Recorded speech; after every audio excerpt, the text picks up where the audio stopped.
Because I'm not Macamarcos. I'm not, so when you come up with a propaganda tool like that, hitting all of us, it makes us look that we are, nasa panig po kami ng mali at nasa panig po kami ng mga demonyo. Diba? May panindigan po kami lahat dito, Madam President. So therefore, you can see my passion on this. I move to strike the horrible propaganda video off the records of this great institution, Madam President. Thank you very much. Magandang hapon po, Madam President, our Majority Leader, the ladies and gentlemen of the Senate. I rise today on a matter of personal and collective privilege to address a pressing issue of utmost national importance. For far too long, our Filipino people have been left uncertain, confused, deliberately kept in the dark regarding the true intentions behind the continuing and increasingly belligerent efforts to append the new Senate leadership and, worse, to amend the Constitution. The Filipino people deserve clarity. The Filipino people deserve honesty, and above all, the Filipino people deserve at least the truth. Madam President, today I will not rely solely on my own words. I will present before this chamber a short video containing documentation, footage, and statements directly connected to the ongoing efforts toward term extension and charter change. With your permission, therefore, may we now direct the technical team to play the video presentation. Bakit nagpalit ng liderato sa Senado? May I be allowed to humbly move to declare all seats vacant, Mr. President? With 13 affirmative votes, 10 negative votes, and 1 abstention, the positions in all the positions in the Senate is hereby declared vacant. Bakit ito nilusob?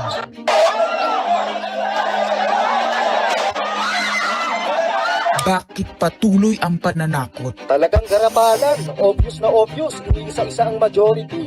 Bakit may panggigipit? Pinakakasuhan ng Ombudsman si Senator Rodante Marcoleta ng plunder at indirect bribery. Bakit may pambabaluktot ng kwento? Nililito nila ang publiko. Ang kainan ay naganap alas 4 ng hapon. Ang barilan alas 7. Pinagmamalaki nilang may nangangusta. Si Camille Villar ang unang nag-update. Saka sila nagsi-reply. Last convo, 4 p.m. Next chat, 10 p.m. Bakit may demolition job? Bakit may pait? Bakit hindi matanggap? Napakaraming bakit. At narito ang mga sagot. Pero bago ang katotohanan, wasakin muna natin ang kasinungalingan. I, Alan Peter Shram Cayetano, having been elected to the position of Senate President, Hindi nagpalit ng liderato para sa impeachment. Hindi totoo ang pinapakalat ng mga nabulaga. Ito this time, medyo nagkabulagan. Ang impeachment ay labanan ng numero. Hindi ang mga Duterte aligned ang dapat mangamba, kundi ang mga sa umpisa pa lang ay may hatol na. Ang sinasabi, sir, ng ibang mga kritiko, itong Senate leadership shake-up ay tungkol lang daw sa impeachment. Lahat na i-connect. As I told you, may 12 kami. Si Bato is 13. So kahit nawala naman siya, ang pinag-uusapan dito is whether or not you will be able to get 16 votes. Hindi siya ang pagmumulan ng 16 votes. Wala siya doon eh. 12 kami. Bakit kami magkuku? May 12 na kami kung ang pinag-uusapan lang natin eh, impeachment. Actually, 9 lang ang kailangan para ma-dismiss. Yes, 12 kami. So it's more than the required votes. But that's not the point. Ang ano kasi, pinipilit nilang i-connect doon. Kaya ako natatawa. Where is the connection there? Gusto pang ipa-inhibit ang mga tinatawag nilang Duterte-aligned senators. Nananawagan pa ng partial kuno at pagiging patas. Pero sa publiko, may mga pahayag na hindi makakatakas. While VP Sara is in power, the threat of a full-blown Duterte comeback is still a very real and present danger. Bakit ganito ang desperasyon? Bakit hindi maikubli ang gigil? No. Bakit natataranta ang lahat? Mr. Speaker, I move to endorse to the Senate the resolution setting forth the articles of impeachment. Narito ang pagsisiwala. Noong April 22 sa Soler, nagkita si Tito Soto at House Speaker D para pag-usapan kung ano ang papakialaman sa 1987 Constitution habang nakaupo si Bongbong Marcos. Kasama ni House Speaker D ay si South Cotabato Congressman Ferdinand Hernandez. Kasama ni Soto ay ang dating Senate Secretary na si Mark Mendoza. Konas ang gusto nilang mode ng charter change. Muling isinusulong sa Kamara ang charter change o pag-amyenda sa konstitusyon sa pamamagitan ng Constitutional Convention. Is something big brewing inside the government to claims of a possible no election scenario. Ang pag-aamyenda ng konstitusyon sa pamamagitan ng Constituent Assembly. At para makakuha ng suporta sa Senado at sa Kongreso, ito dapat ang mga nilalaman. Dapat ma-extend ang termino ng mga senador at congressmen na mawawala na sa pwesto by 2028. Ang eleksyon sa bawat senador ay magiging by region. Nagdiskusyon sila kung 2 o 3 senador per region. Kinompute nila kung mayroong 18 regions, nasa 36 o 54 ang magiging senador. Lumutang din ang usapang para hindi makaporma si Inday Sara sa 2028, gawing 50 years old ang edad ng pwedeng tumakbo. Pero nagpanukala rin si Soto na pwedeng gawing 35 years old para kay Vico Soto.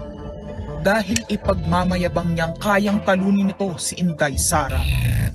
Meron ako idadagdag maganda, Vicky. Ibaba natin ang edad ng presidente to 35. Magagaling ng bata ngayon eh. Magagaling eh. Ibigay na natin sa mga kabataan na pagpatakbo nitong bansa. Baka puro matino pa ilagay natin. Baka sabihin nila, Senator Soto, this is to siguro allow your nephew, ba, si Vico, na tumakbo. Sabi ko na maging qualify. Sabi ko na mag-iisip sila ng gano'n, hindi ko naisip si Vico ron. Ang impormasyong ito ay mula mismo sa kasama sa meeting. Kasama din nila ay isang congressman, isang gobernador, isang retired military officer, isang dating may mataas na katungkulan, at 5 mula sa private at business sector. Kaya ba binaliwala ang panawagan ng taong bayan? Kaya ba binaliwala ang paalala ng Iglesia ni Cristo? Hindi po nagbabago ang bilin ng Iglesia ni Cristo, Nelson, na ang Iglesia ni Cristo po ay tutol sa impeachment. Kaya ba nagtatapang-tapangan ang mga umaastang bida sa ginagawa nilang tunay na drama? Kaya ba nila sinasabing hindi sila natatakot sa eleksyon ay dahil alam nilang walang eleksyon na magaganap? Hindi po kami natatakot sa susunod na eleksyon. At ang boto sa impeachment ay refleksyon ng boto sa pagsira sa 1987 Constitution. Pabor ang karamihan sa mga pagbabago sa saligang batas, lalo na sa usaping ekonomiya. Ngunit kung papakialaman ng iilan ang konstitusyon para maghari-harian at para sa pansariling kapakinabangan, makapwesto ng matagal o mailuklok ang kamag-anak, humanda kayo sa galit ng bayan. Ang pagpapalit ng liderato sa Senado ay hindi kakaiba. Ito ay nakabase sa prioridad at gusto ng mga senador. Bumabahana ng ebidensya laban kina Bongbong Marcos, Liza Marcos, Sandro Marcos at Marvin Romualdez. Kailangan ng may bayag sa Blue Ribbon Committee. Ipinangako na sa mga korap na mambabatas ang perang malilikom sa 2027. 2028 national budget. Dapat pigilan. 2028, alam natin that's the election budget. And it was assured to the congressman, this will also be the CONAS budget. Nagiging isa ng malaking sindikato ang pamahalaan. Sinusuportahan ito ng mga dating kalaban, mga tinulungang manalo noong nakaraang eleksyon, mga may galit sa nagdaang administrasyon. Lahat sila kasama ng pinakamalaking troll farms at ilang bahagi ng mainstream media ay pinagagana ng 2 bagay. Pera galing sa korupsyon, galit sa mga Duterte. Mahalaga ang liderato ng Senado para sa mga korap at nakasandal sa mga buwaya ng kapangyarihan. Ngunit mas mahalaga ito sa mga naninindigan na ang Senado ay bantayog ng konstitusyon na hindi dapat tinatakot, sinusuhulan at iniipit upang maging tau-tauhan. Maaaring hati ngayon ang Senado. Maaaring kanya-kanyang bersyon ng kwento. Wala nang pakialam kung ano ang totoo. Isa itong indikasyon na gumagana ang demokrasya. Kailangan lang maalala ng bawat senador na kahit sila ay may kapangyarihan, hindi dapat nila malimutan magpakatao. Sa kabila ng lahat ng problema, pinakamababang halaga ng piso sa kasaysayan, mataas na bilihin at gasolina, kawalan ng trabaho, halos wala nang makain, nagpapakamatay na mga magsasaka. Ang inuuna ay politika, impeachment at kung ano-anong propaganda para mabalik ang kontrol sa Senado ng mga nangako na maisakatuparan ang pagpapahaba ng panahon sa kapangyarihan. Kung magde-deny yung mga nandoon sa meeting na yon at pabubulaanan yung aking sinabi, then sasabihin ko kung sino ang nagsiwalat sa amin. Kasi magugulantang ang buong bansa pag siniwalat ko kung sino yung nagsabi sa amin.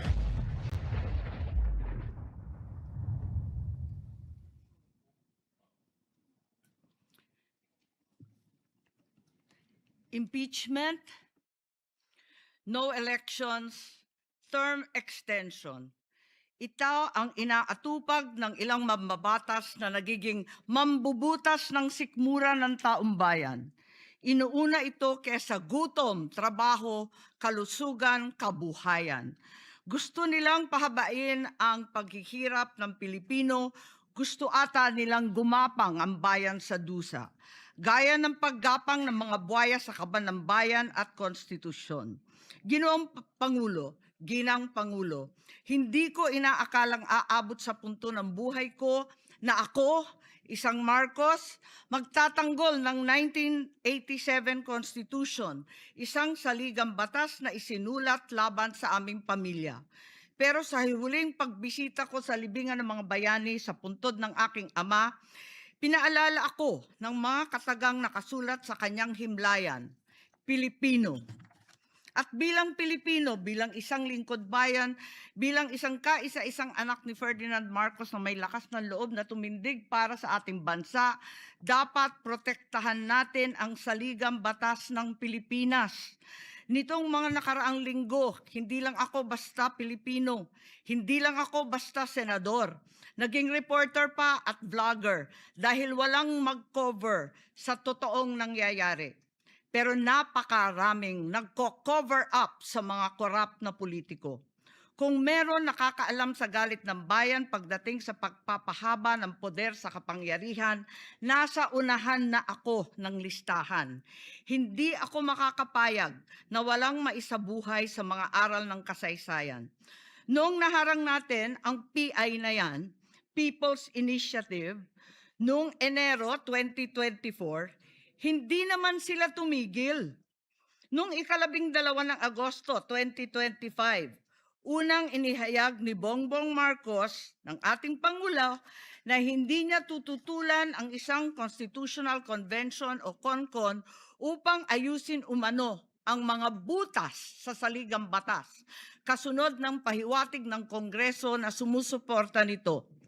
Pagsapit ng Nobyembre, nung nakaraang taon din, naghain na si Congressman Ronaldo Puno at mga miyembro ng NUP, National Unity Party, ng House Bill 5870, naglalayong magpatawag ng Constitutional Convention upang magmungkahi ng mga amyenda sa konstitusyon.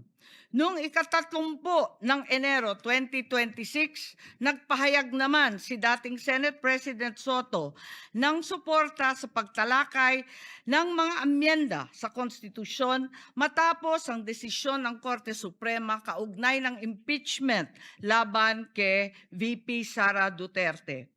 Agad itong ikinatuwa ng tropang NUP na nagsabing mahalaga ang kooperasyon ng Senado upang maisulong ang mga reforma sa saligang batas. Gayunpaman, noong ika-31 ng Enero 2026, sumagot ang Malacanang, hindi raw prioridad ang charter change o CHACHA dahil nakatutok umano ang Pangulo sa mga isyong pang-ekonomiya. Isang pahayag na inilabas matapos magpahayag ng suporta si SP Soto noon sa pag-amyenda ng konstitusyon. Sa gitna ng debateng ito, naghain noong ika-7 ng Pebrero 2026 yung dating ARTA, Rabindranath Kilala, ng isang radikal na panukala, buwagin ang Senado, pati na rin ang Kongreso at lahat ng lokal na sanggunian, paltan ng isang National Legislative Assembly, maari umano makatipid ng hanggang 1 trilyong taon-taon. Nung nakaraang buwan, formal din hinikayat ni Congressman Puno at ng NUP ang liderato ng Kamara na simulan ng pakikipag-usap sa Senado hinggil sa charter change sa pamamagitan ng Constitutional Convention. Ginamit pa nila ang pagiging bukas ni SP Soto sa constitutional amendments bilang oportunidad para sa koordinasyon ng dalawang kapulungan. Sa huli, noong ika-14 ng Mayo 2026, mariing itinanggi ng Malacanang ang akusasyon ni Senate President Alan Peter Cayetano na sinusubukan ng palasyo pahinain ang Senado.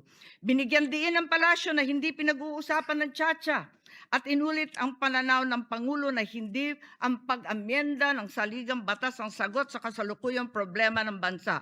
Ngunit hindi ito ang nangyayari sa labas ng palasyo. Ang NOEL at term extension ay buhay na buhay sa mga patay na patay sa kapangyarihan.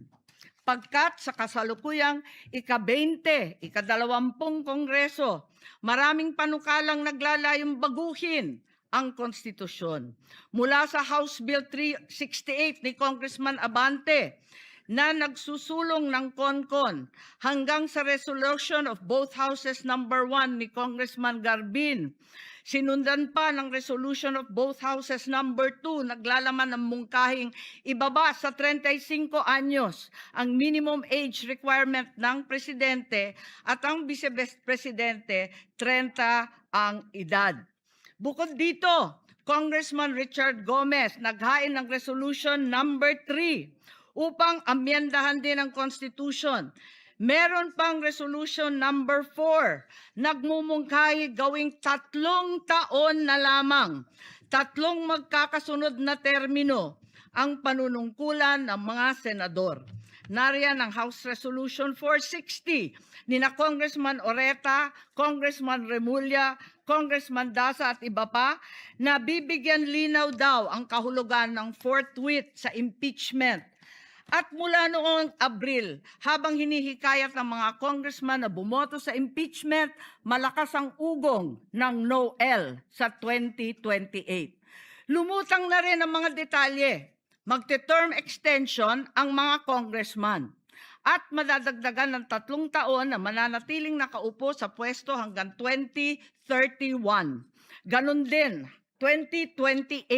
Ganon din ang mga senador, pati ang Pangulo, hanggang 2031 na raw. Kung may eleksyon man sa 2028, sa lokal na lang. Kaya, Visayas o Mindanao ka man, suportado ng iglesia o hindi, walang problema dahil walang eleksyon.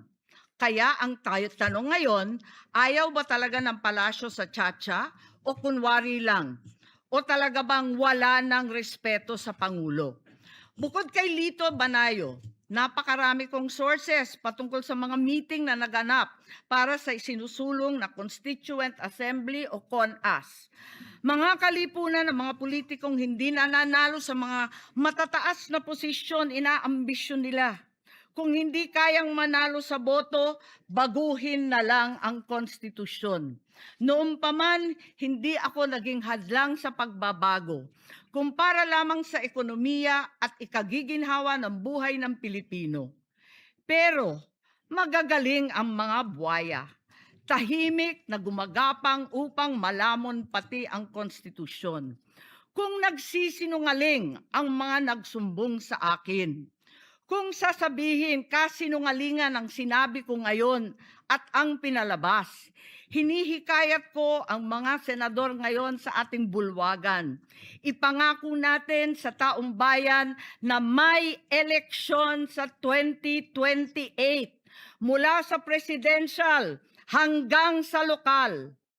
At Madam President, magiging masaya akong mapatunayan na mali ako dahil ibig sabihin nun, mananalo ang tama. In the interest of time and that this chamber may proceed with its scheduled legislative business, I will not entertain any interpellations at this juncture and would rather allow the facts in the video as well as confronting this nation to resonate fully with this chamber and the Filipino people. I urge this body to look deeply into what we have witnessed today, act with vigilance, courage, and fidelity to the Constitution we swore to defend. Maraming salamat po. Yes. Thank you. Madam President, may I make Yes, we recognize Senator Mig Subiri. point of order? Madam President, the point of order. Under Section 93, 94, and 95 on unparliamentary acts and language, I just want to point out that the video that the lady senator presented was obviously opinionated, a propaganda tool, right? It's should be stricken off the record, Madam President. And it's unparliamentary. We've seen videos presenting evidence on issues that are taken up on the floor. Senator Tulfo always comes out with videos showing people being mauled, people being abused for the information of this body to act on that particular issue. But to come up with an opinionated piece like that, ganong klaseng video na propaganda, na sowing intrigue. Kasi ako, Madam President, hindi naman ako sang-ayon sa people's charter change. I was the first one in this institution who fought that kind of move with the PI, and all of us together, kaming lahat, for the first time in the history of the Senate, 24 senators tumayo dyan at pinasapo natin yung Contra People's Initiative, na fake People's Initiative, na talagang kinall out natin yung lahat ng grupo ng tumutulak nun, from the Speaker and even Malacanang, kinalaban natin. Kaya wala kaming kinalaman dyan. Bakit sinama kami dyan sa propaganda na yan? Na dahil kami, Duwag 11? Ano ba yan? Bulaga 11? At grade 13? That should not be shown here. Because what will stop us now, Madam President, for that lady senator, that we come up also with a propaganda video here, papalabas din namin, yung mga sala nila. Oo, kung ano-ano, hindi naman kami ganyan. No? To gain traction, to gain views and publicity, will destroy our fellow colleagues here. Walang ganyanan. Ako, hindi ako nagagalit. Kilala niyo ako. Ako pinaka-amiable dito. Mahal ko kayong lahat. Pero hindi tama yung pangyayaring iyon. Hindi ba? Kung galit po kayo, magsalita po siya dyan, magalit siya sa gobyerno niya. Magalit siya sa kapatid niya. Burahin niya kapatid niya. Pero wag naman niya idamay yung mga tao na walang kinalaman dyan. Katulad niyan, never ako kinausap ni Senate President Soto. Never ako kinausap ng mga kasamahan ko dito about charter change. Kasi alam din nila, tutol ako. Tinanong ko din sila, wala silang kausap, wala silang kinalaman, wala silang alam sa charter change. This whole group is just nodding, shaking their heads. There is no such thing. Inday-badiday na ba tayo dito sa Senado? Kaya nga sinasabi, we're a circus. I apologize to those who are watching. They think we're a circus. We are a circus because this type of language that we are pushing in this August chamber, it's unparliamentary, Madam President. It is unparliamentary. And I'll tell you now, these people here, ladies and gentlemen, in this body are not in favor of any amendments to the Constitution. We just want to bring back the integrity of this same chamber.